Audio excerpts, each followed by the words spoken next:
তো তেমন কিছু না, আজকে আমাকে ইমরান ফোন দিয়ে বলতেছে যে আমাদের এখানে আসো, তোমাকে আজকে এক জায়গায় নিয়ে যাবো, যার কারণে আমি আর 1 মিনিটও লেট করে না, জলদি করে চলে আসি। আর আজকে আমরা যাচ্ছি পাকশি হার্ডিং ব্রিজ। তো দেখতে দেখতে আমরা সোজা চলে আসলাম ঈশ্বরদী আলহাজ মোড়। দেন এইখান থেকে আমাদের আবার গাড়িতে ওঠা লাগবে পাকশি যাবার জন্য।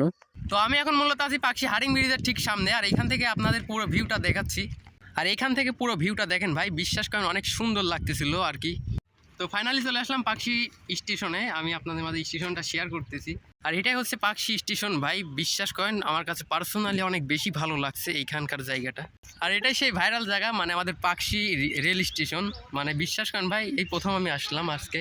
তো আমি এখন মূলত আছি পাকশি হার্ডিং ব্রিজের নিচে, আপনাদের মাঝে শেয়ার করতেছি। তো এই যে আমার মাথার উপরে কিন্তু পাকশি হার্ডিং ব্রিজ আপনারা দেখতেই পাচ্ছেন ভাই।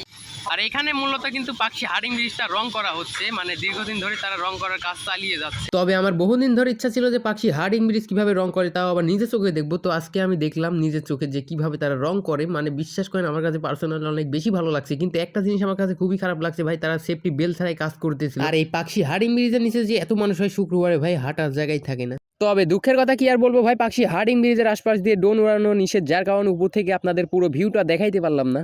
সত্য কথা বলতে পাকশি হার্ডিং ব্রিজ আমি অনেকবার আসছি, কিন্তু রূপপুর রেল স্টেশনে কখনো আসি না, এটাই ফার্স্ট টাইম। বুঝতেই তো পারছেন বাসার আশপাশে হলে মূল্য কমে যায়।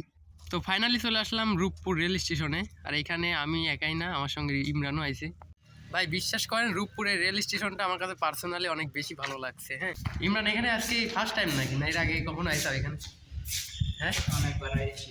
তো যাই হোক ভাই, আজকের ভিডিওটা মেন নিয়ে পর্যন্তই ছিল। ভালো লাগলে লাইক কমেন্ট শেয়ার করবেন। আর যারা রূপপুর থেকে আমাদের এই ভিডিওটি দেখছেন অবশ্যই পেজটিকে ফলো দিয়ে পাশে থাকবেন। সে পর্যন্ত সবাই ভালো থাকবেন, সুস্থ থাকবেন, নিজের খেয়াল রাখবেন। আল্লাহ হাফেজ।